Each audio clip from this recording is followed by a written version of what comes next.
Casey Affleck has two new movies right now. He's in Our Friend and The World to Come. I'm Riley Chow of Gold Derby. Now, starting with Our Friend, you portray a real life person named Matt Teague. So, how do you describe your character and what you had to play in that movie?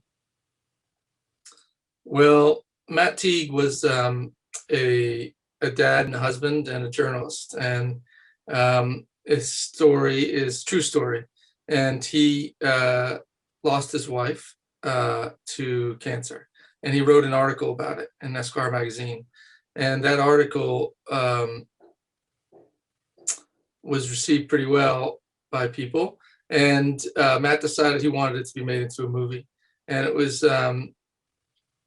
Brad Inglesby came on to write the screenplay, and somewhere along the line, it's sort of the character that was written, the personality wasn't really exactly like Matt. Someone made the decision that the intention of the movie was to capture the sort of uplifting spirit of the story, and not to try to do something that was like have the characters be portrayed in ways that felt like impersonations, or that resembled the people who they were based on exactly.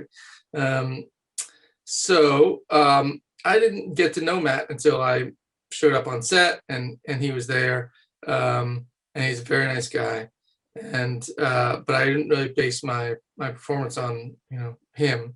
I did it just in collaboration with Gabriella Capperthwaite, the director, and she had some pretty specific ideas, as all good directors do, and she had a vision for what she wanted and what she cared about, and from the performances, and that's how we did that. But Matt was somebody who I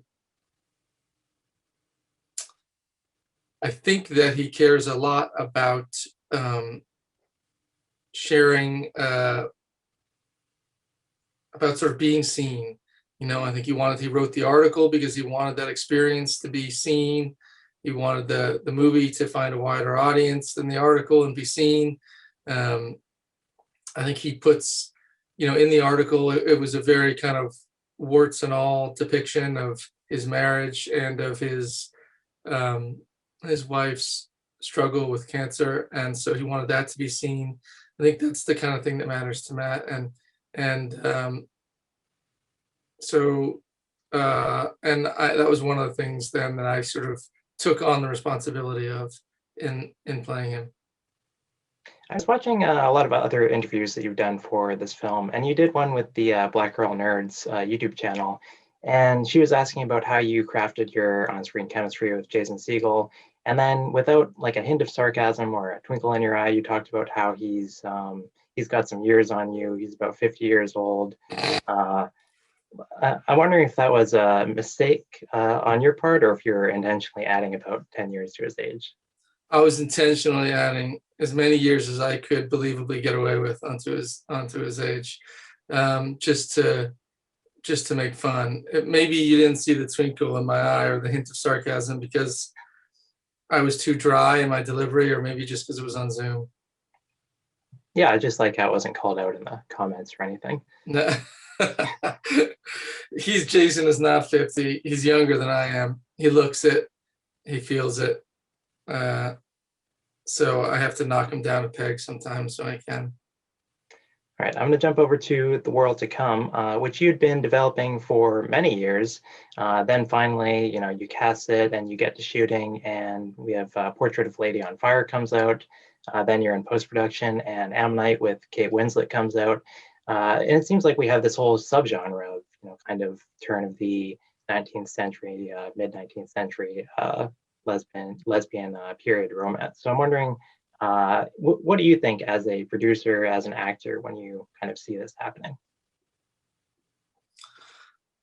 There's two ways of answering that question. One is sort of the practical response of like, well, are other movies coming out and people are going to see those first and then not have an appetite for something similar like ours? Will it interfere with the success of the movie?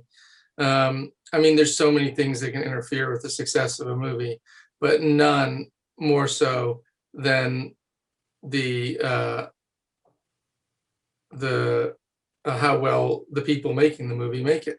So that, if you want your movies to succeed, you can't worry too much about what other people are doing in the world. You have to just make a good movie, and people will find it. These days, movies sort of the opening weekend doesn't matter really quite as much as it used to. So people are going to find, if you've made a good movie, they'll find it in 2020 and then in 2025 as well. They can rediscover it, and it'll stick around and have a life.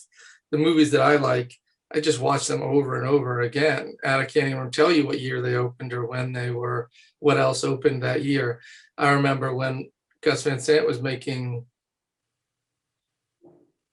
Good Will Hunting, and he said, and there was a movie called Powder that was opening up, that was before Good Will Hunting, and everybody was worried because it was about a young man who was a genius, and that was what people knew about it. And I don't know, most people haven't seen that movie, or they don't remember it very well. And Good Will Hunting has got a life of its own. So I don't worry too much about that. The other way of looking at that question is, every year you'll have 5 movies that will be love stories that will open, and some of them will be set. There'll be period movies, or there'll be contemporary settings, and no one says, well, what are you going to do? There's another heterosexual love story opening, like, will people have an appetite for this? And I don't think it's quite fair to just call this just a, I don't know, but the term people have used has been a lesbian love story or an LGBTQ story or those kind of things. And it seems to pigeonhole it. And I hope that there'll be a time when it's just a love story. It doesn't matter really if it's 2 men or 2 women, or it's a man and a woman, or 2 couples. And it just, that isn't really what this movie was about. The first movie I did was To Die For with Gus Van Sant. And he was sort of a pioneer in the late 80s, early 90s in independent cinema. And one of the first people to make independent movies sort of mainstream, or to find mainstream appreciation anyway. And back then, when he made My Own Private Idaho, which was just a love story between 2 young guys, he, it was considered a gay love story. And there weren't very many of them, especially that weren't treated sort of cartoonishly. There weren't many gay characters that were depicted not in a sort of cartoonish or cliche or stereotyped way. So, but now you have 1 year with 3 movies coming out, and they all handle the subject matter, I think, with dignity. And those other 2 movies are great, both of them. So I think it's something to celebrate and not feel like, to bemoan the crowded field of gay love stories. Yeah, amazing. This is your second produced by credit. You've got your production company now, so you're making a lot more of these. I'm wondering, what did you learn from your first experience about 11 years ago, and how did you do things differently this time?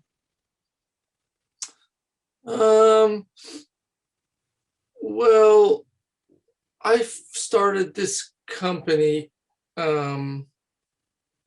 about 5 years ago, maybe, and hired a woman named Whitaker later, who was just in business school, hadn't made any movies, but wanted to be in the movie business.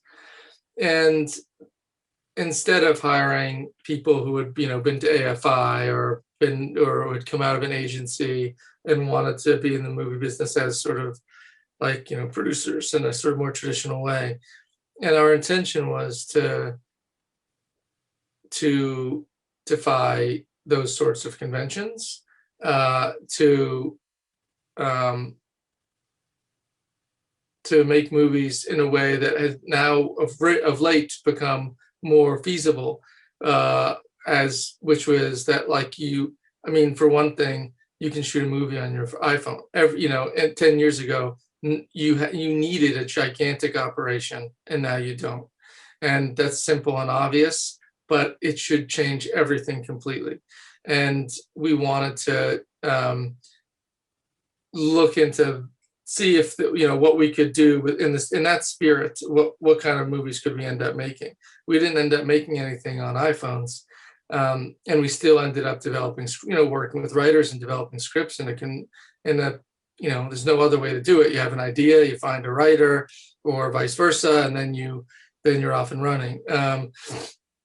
And so we're not like breaking the mold there, but we were thinking that instead of trying to think about what are people seeing, what typically do people like to see, just plow ahead with the stories that we liked.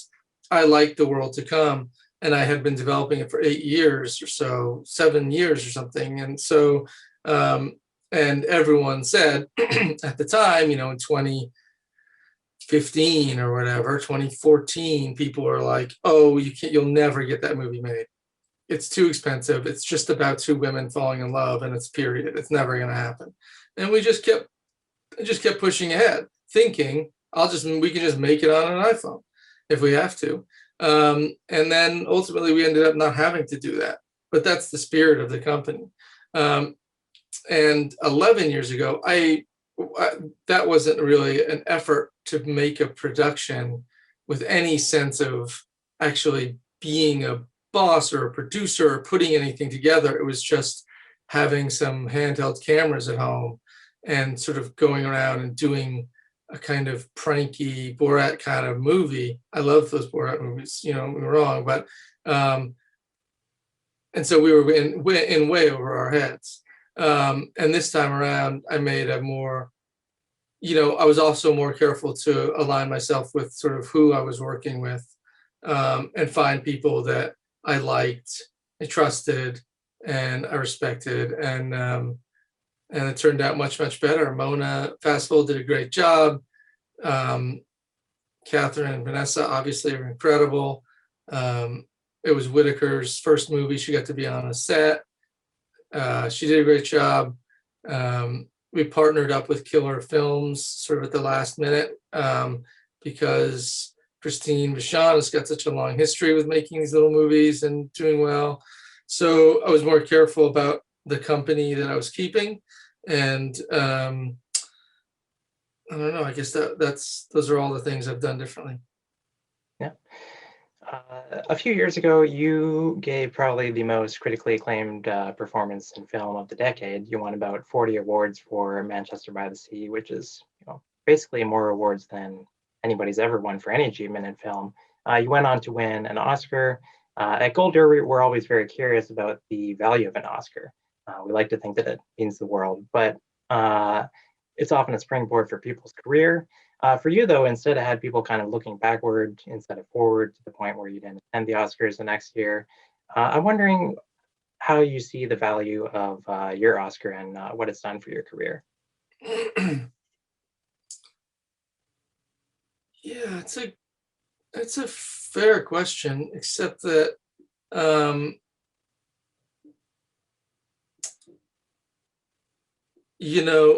it might be worth looking at the time. I was nominated for an Oscar for a movie called The Assassination of Jesse James by the coward Robert Ford in 2000 and something, 8 or something, I can't remember. And at the time, being nominated for an Oscar was more than I'd ever dreamed would happen.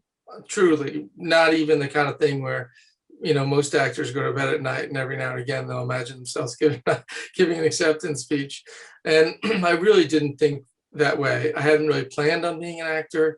I had sort of started doing it as a way of paying for school. I really loved it, coming out of having spent so much time doing theater and dance as a young person.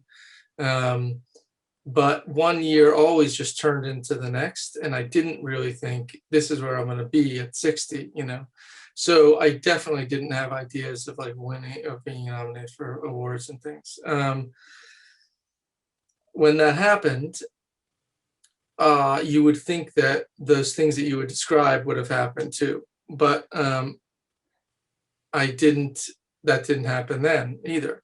And I've just never been the kind of person that people have said, like, that kid's a movie star. And it sort of takes that. The industry up less so now, but for a long time has been very gatekeepery. There are people who decide who gets to be, who's going to be a big star, and it's not really based on the work that they do. For so long, this is a cynical answer, but it had a lot to do with sort of how they presented as a person, how they did lunch, that kind of stuff. And I wasn't like that.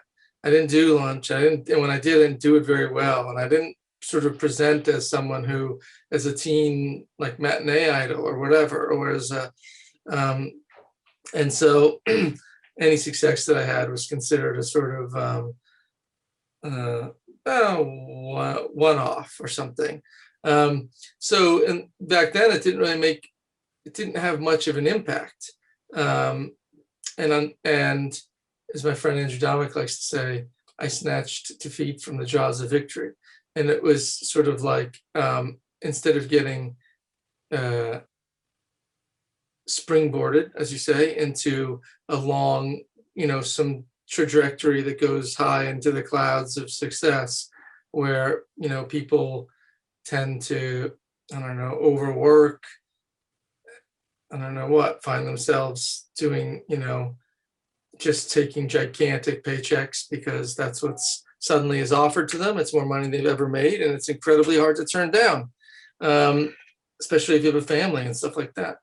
That never happened.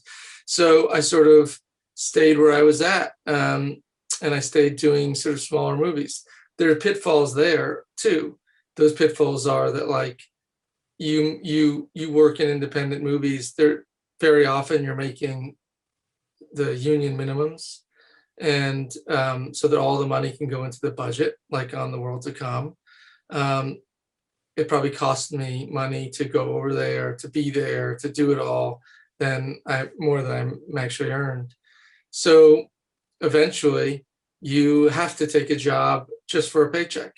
So if you find yourself on a career path where you're making a fortune and you're a big giant star and all that stuff, you'll find yourself probably in some bad movies because they're hard to turn down. If you find yourself on a path where you're sort of making more experimental things, smaller stuff, art house movies, you will also find yourself in some bad movies from time to time, doing things that you don't love because you're broke and you have to go take a job because all those jobs that you did love, they didn't pay you anything. So both of those paths, it's just pick your poison, I guess. And mine happened to be, so far, this path here. And winning an Oscar in 2016 didn't really change that much. Also, the whole industry has been in a total turmoil of change, which ultimately will result in positive change. That's really, really good. And I think even like the streaming, I don't really see how, but I think even that like huge shift out of the old-fashioned model of exhibition, of everyone going to a movie theater and then you wait, 6 months and it's on TV. That will, better or worse, I don't know, but different for sure. And different models just create different opportunities. And so I think that, and one of those opportunities is that the industry will be less gatekeepery now, and there will be people who can just sort of make things on their own and find a place on TV for their show. And so you'll end up getting stories that don't get run through the mill of the studio. Every decision is made by a committee of 10 people in an office room. And so, and you'll get more diverse kind of content, ideas, stories, artistic, oddball stuff. And that's great. Well, Casey, thanks very much for taking the time to chat.